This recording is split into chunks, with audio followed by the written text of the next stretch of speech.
What happens when you're ambitious, you love your career, you want to move up, and then kids come along and it's just not working for you? I saw a speech that a friend of mine gave who's been in her industry for a very long time. She got an award for it. And she was talking about the early days when she was working hard, she was rising up, she really loved her career and her job.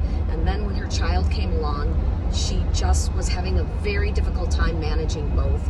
And she told her company she had to leave. And she didn't know what she was going to do, but she mentioned this to a few people in her industry, and people said, well, would you be open to consulting? And she said, well, yes, if I could do it on my own terms. And lo and behold, she built a career from that.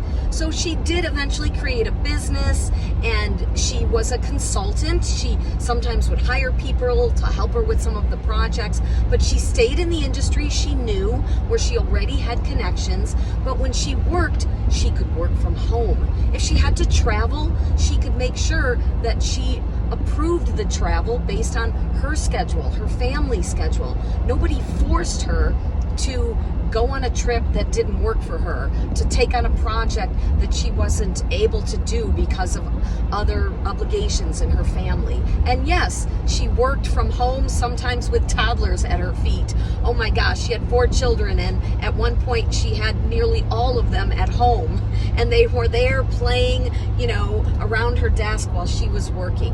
There are so many other ways that you can make an adjustment. But if you feel like you are in a situation where the work that you do, the career that you love, and the obligations that you have at home with your children are not working, if you don't make an adjustment, you are going to hit burnout most likely. And that is a bad place, because then there's a total breakdown of what happens next.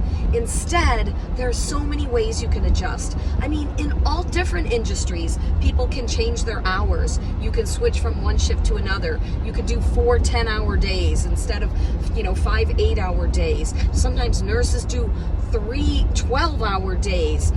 There are ways that you can shift to part-time, and you can make adjustments in your family to accommodate maybe a financial difference going from full-time to part-time. And of course, you can leave and start your own business. You can buy a business. You can start into real estate. There are a lot of options to do to replace your income if working a full-time job and being a parent is not working for you. Try something different. And I've done it, my friends have done it, and you can do it. Ask me if you have questions how to make it work.